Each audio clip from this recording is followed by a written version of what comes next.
Hello, welcome to my channel.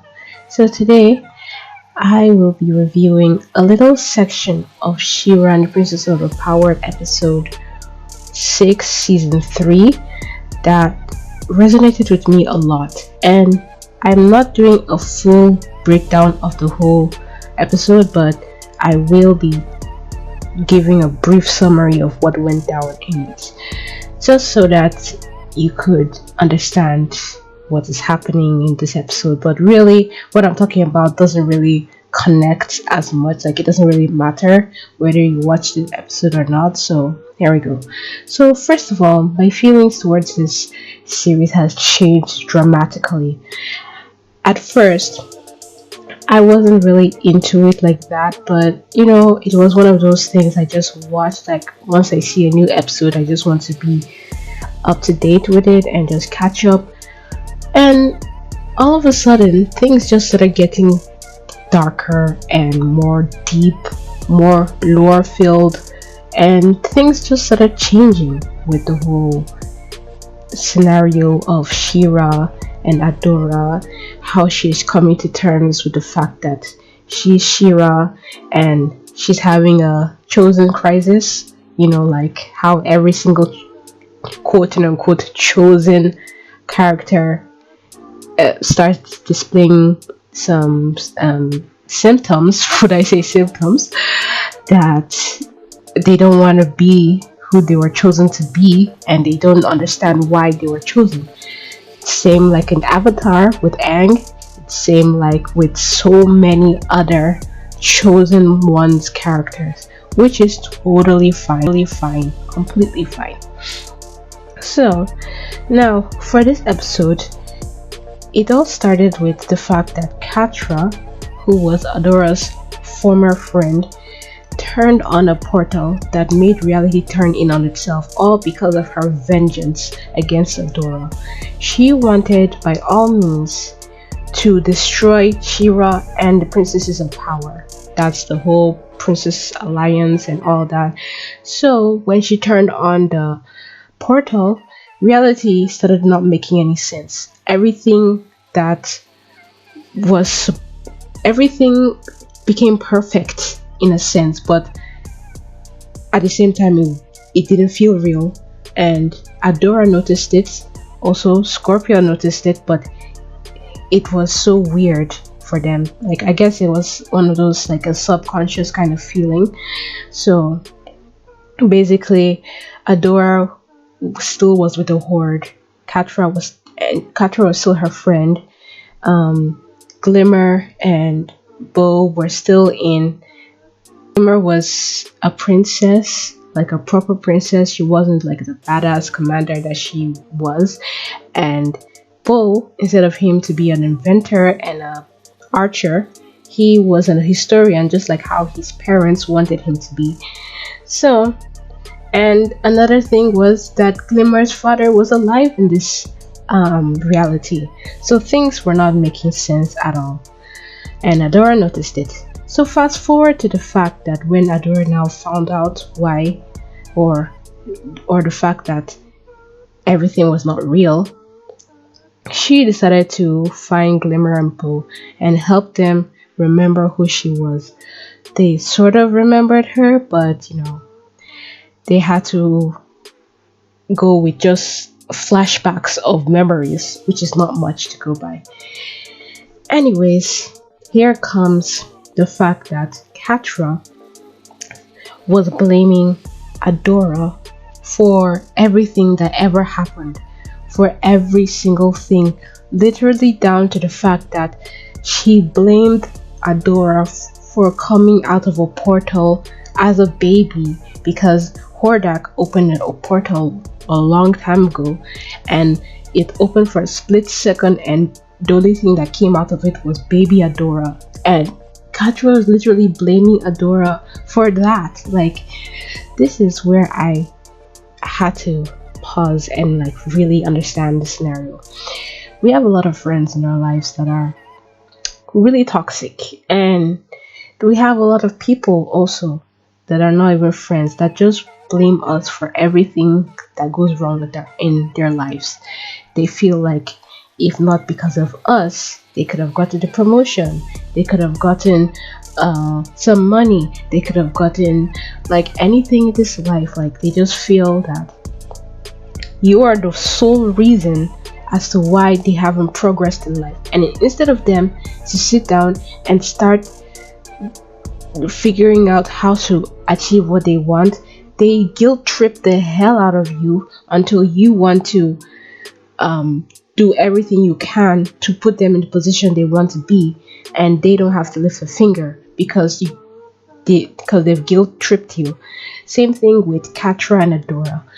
Adora always blamed herself for leaving Catra behind, but all the times that she's tried to recruit Catra to the right side, Catra always backs down. She always fights back. She never wants to be with Adora, and Adora has been having this guilt throughout this whole episode, throughout this whole seasons up till now. And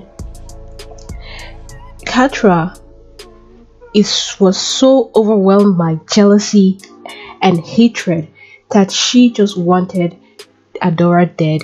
She just wanted the princesses dead. She just wanted everybody dead.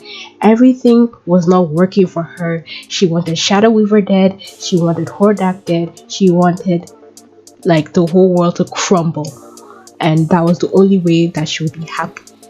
And she blamed Adora for the fact that things in her life were not going well, for the fact that she couldn't be promoted when she wanted to, for the fact that Shadow Weaver didn't love her as much as she loved Adora. If Adora had stayed in the Horde, she would have been promoted to I guess it's a captain. I can't really remember the name, but it's like a new level where you get to lead people and invade other villages and destroy those kind of things. So basically, because of her serious jealousy since they were small, she has always had like an inbuilt jealousy and hatred towards Adora. But Adora was always such a nice person to her, and she of course still loved Adora then. But now that everybody's adults and grown, things are not the way they seem. So basically, after Adora had heard everything Catra had said about blaming her for everything, blaming her for the portal opening, blaming her for even becoming She-Ra to begin with, like, hello, you can't blame someone for being chosen. It's like, it's not possible. And Adora did what many of us don't do. She stood her ground and she told Catra that Catra made her choices and she is not to blame, which is something we have to take with ourselves. When dealing with some friends that love to guilt trip you with something that you did 100 years ago, knowing that you are such a softie, they know you're going to crumble when you hear those words. So instead of just doing anything they say, rather stand your ground and tell them you don't want to do it, and that's that. Because if you keep allowing people to control you, you end up doing things that you don't want to do. And when you do things like that, everything, you just be guilty throughout your whole life. And that's not how it is, because it's not your fault, it's their fault, and they have to take responsibility, they have to take blame, because if they don't, they'll never grow. So basically, Adora stood her ground. She told Catra that none of this was her fault and she should deal with it. And basically, Catra couldn't take it. She just wanted Adora to feel bad, to feel sorry for everything. But it's not going to change even if Adora still feels sorry throughout her whole life. She just wants Adora to feel bad forever and she can, continue her ways. So basically, this was a really good episode, especially that section. Like, it really resonated with a lot of things that happen in this world, with everybody blaming other people instead of taking responsibility for their actions. We have to really know these kind of people in our lives and cut them off, because they're really, really toxic. So, and after that, when Adora finally got the sword and destroyed the portal, the look that she gave Catra, even when Catra was trying to be all intimidating, the look she gave Catra were so vicious that Catra, for the first time, had to take a double take. Like, she had to back down and she ran. Not her usual running and angry with plot of revenge, but running from fear for the first time, because now she realized that Adora is never ever going to just back down for her anymore. So, and it shows a lot of growth. So basically, just don't let these kind of people bully you into doing things you don't want to do, and keep on living your life, because those people, all they do is just blame and never do anything. So yeah, that's pretty much it for this review. I will see you guys next time.